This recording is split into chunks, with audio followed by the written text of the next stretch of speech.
샬롬, 말씀 읽어주는 김기웅 목사입니다. 오늘도 기대하는 마음과 사모하는 마음을 가지고 하나님의 말씀 함께 읽겠습니다. 열왕기상 4장 1절부터 19절까지의 말씀입니다. 솔로몬 왕의 이스라엘 통치는 시작이 좋았다. 그의 정부 지도자들은 이러하다. 사독의 아들 아사랴 제사장, 시사의 아들들 엘리호렙과 아히야 서기관, 아힛룰루스의 아들 여호사밧 사관, 여호야다의 아들 브나야 군사령관, 사독과 아비아달 제사장, 나단의 아들 아사랴 지방 관리들의 총책임자, 나단의 아들 사붓 제사장이자 왕의 친구, 아이살 왕궁 관리인, 압다의 아들 아도니람 강제노역 책임자. 솔로몬은 이스라엘 전역에 지방관리 12명을 두었다. 그들은 왕과 그 행정부의 식량을 조달하는 책임을 맡았는데 각 사람이 매년 한 달씩 맡아서 식량을 공급했다.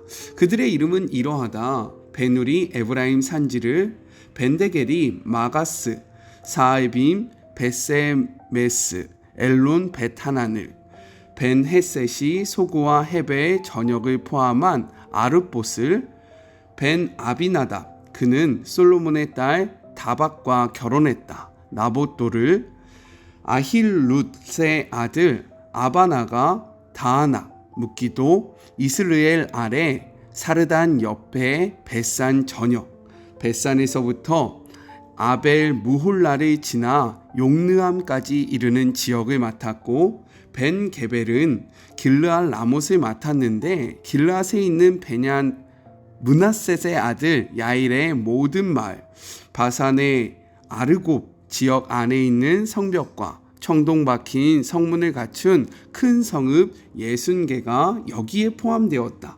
이또의 아들 아히나답이 마하나임을, 아히마아스는 그는 솔로몬의 딸 바스맛과 결혼했다가 납달리를, 후세의 아들 바하나가 아셀과 아롯을, 바루아의 아들 여호사밧이 이사가를, 엘라의 아들 시므이가 베냐민을 맡았고, 우리의 아들 게벨이 길르앗 땅 곧 아모리 왕 시온과 바산 왕 옥의 땅을 맡았는데 그가 전 지역을 맡아 관리했다.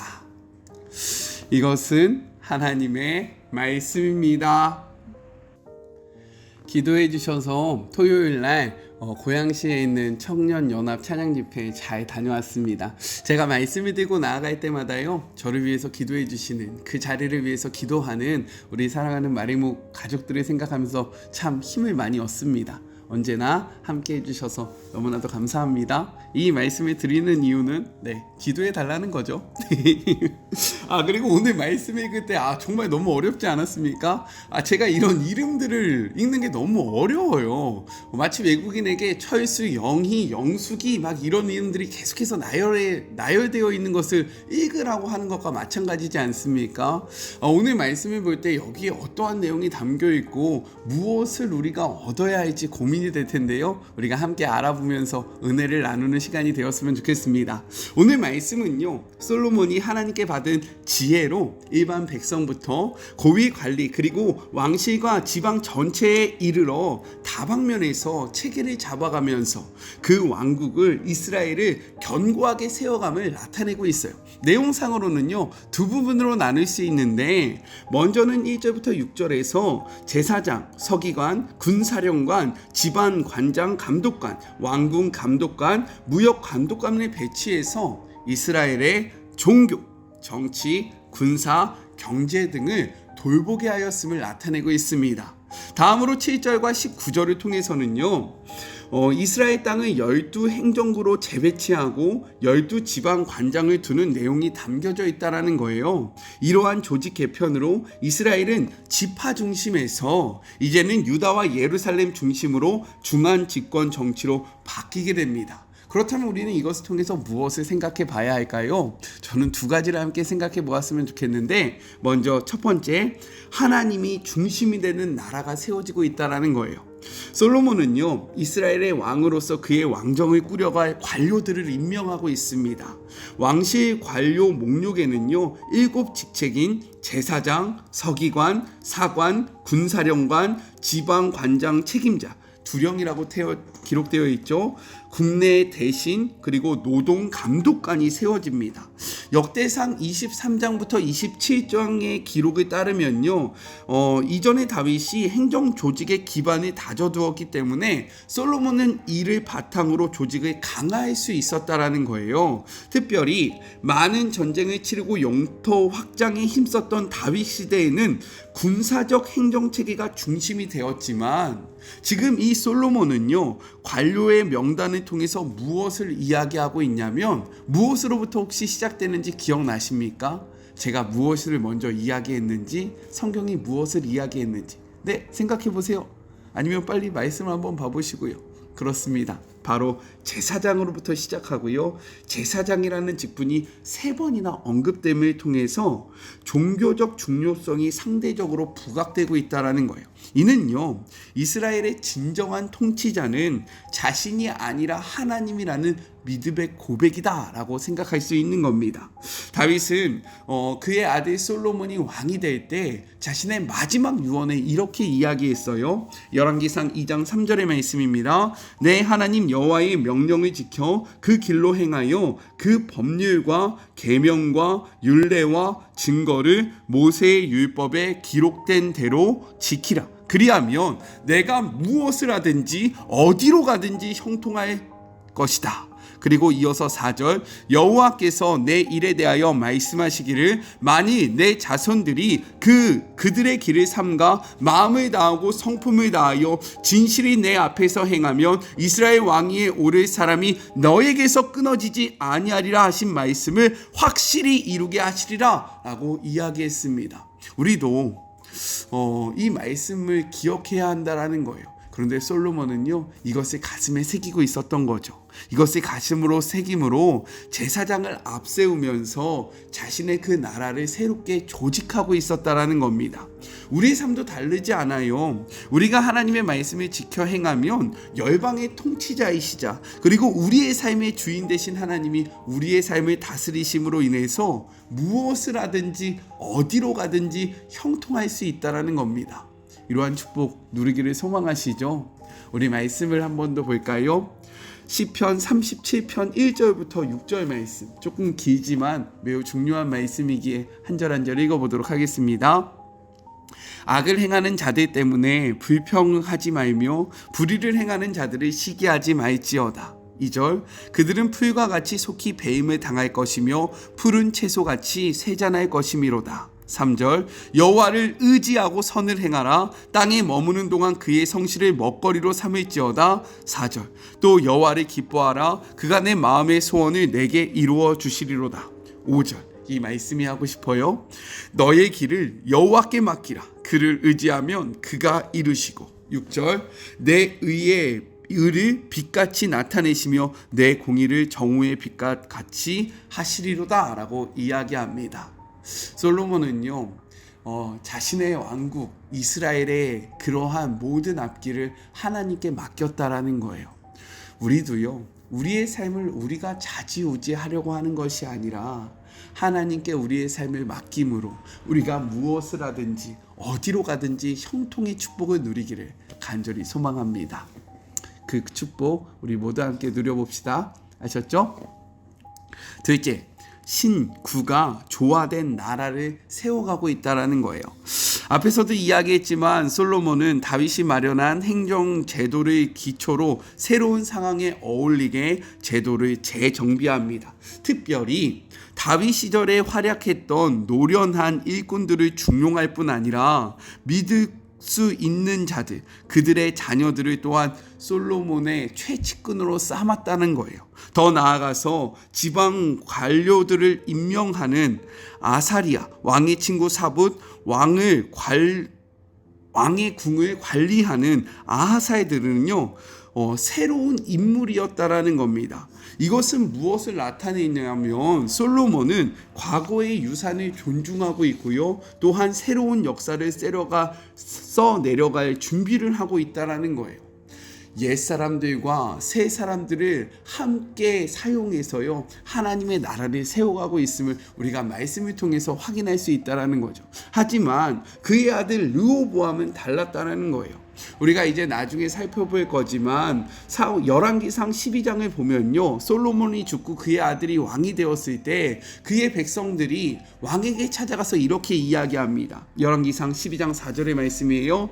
왕의 아버지가 우리의 멍에를 무겁게 하였으나 왕은 이제 왕의 아버지가 우리에게 시킨 고역과 매운 무거운 멍에를 가볍게 하소서. 그리하면 우리가 왕을 섬기겠습니다 라고 이야기를 해요. 조금 가벼워지기를 원한다라는 겁니다. 이 이야기를 들은 르호보암은요, 그의 아버지 생전에 그 옆에서 그와 함께 동역했던 자들에게 나아가 어떻게 했으면 좋겠느냐라고 물어봅니다. 그러자 그 노인들은요 이렇게 대답을 해요. 그들의 말을 들어주고 그들의 마음을 품어주면 그들이 영원히 왕의 백성이 될 것입니다 라고 이야기를 하는 거죠.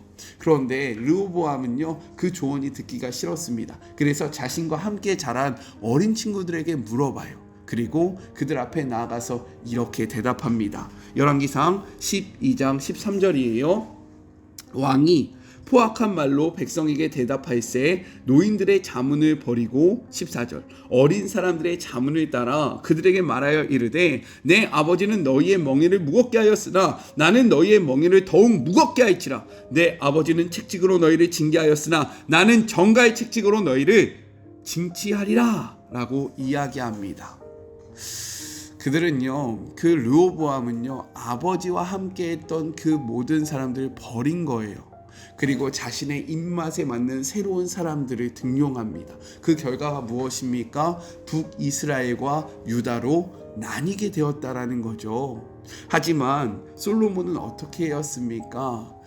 자신의 아버지와 함께했던 자들, 그리고 그의 아들들, 또 새로운 인물들을 폭넓게 중용함으로써 하나님의 나라를 힘있게 세워갔다라는 거죠. 우리는요 이러한 솔로몬의 모습을 배워야 합니다. 먼저 된 자들을 존중해야 한다라는 거예요. 그들의 삶을 인정하고요, 그들의 삶을 존경해야 합니다. 또한 새로운 자들을 세워가면서 새로운 나라를 만들어가야 한다라는 거예요.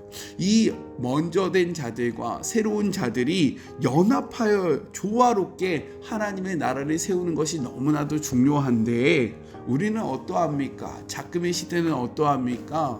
너무 갈려져 있지는 않습니까? 윗세대는 아랫세대들을 불만족스러워하고요, 아랫세대들은 윗세대들을 존경하지 않습니다. 남자와 여자가 갈려져 있고요, 정치적 성향을 따라서 너무나도 갈라져 있는 이 시대에 솔로몬이 했던 이러한 하나됨의 모습이 우리 안에 있기를, 그리고 우리가 섬기는 교회들이 이렇게 주님 안에서 모든 세대가 하나 되어 나아가기를 간절히 소망해 봅니다. 우리 같이 기도할까요?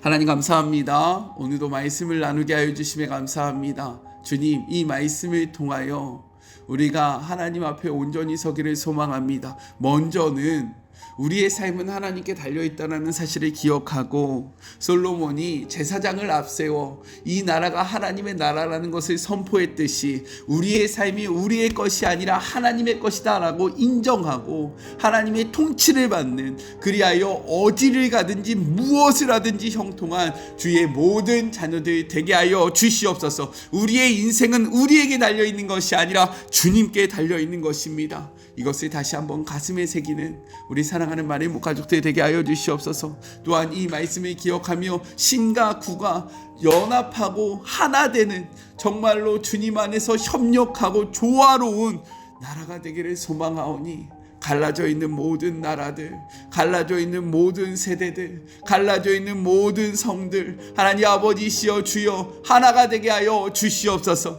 주님, 서로가 서로를 배척하고 자신이 옳다라고 이야기하는 것이 아니라 서로가 서로를 존중하고 배려하는 주의 모든 나라들, 하나님의 백성들, 주님 모두가 될 수 있도록 역사하여 주시옵소서. 함께 하실 주님을 바라보며 거룩하신 예수님의 이름으로 간절히 기도드립니다. 아멘. 오늘의 말씀을 기억하며 우리의 인생을 하나님 앞에 올려드리고 하나님을 앞세우는 우리가 되었으면 좋겠고, 또한 모든 세대가 하나가 되기를 소망합니다. 먼저 된 자들과 나중된 자들이 서로 싸우고 다투고 갈라지는 것이 아니라 서로가 서로를 존중하고 배려하고 연합함으로 힘있게 세워져 가는 우리 모두가 되었으면 좋겠어요. 저는요, 또 내일 만나도록 할게요. 사랑하고 주님의 이름으로 축복하면서 오늘 하루도 힘내세요. 우리 내일 만나요. 안녕. 오늘도 수고하셨습니다.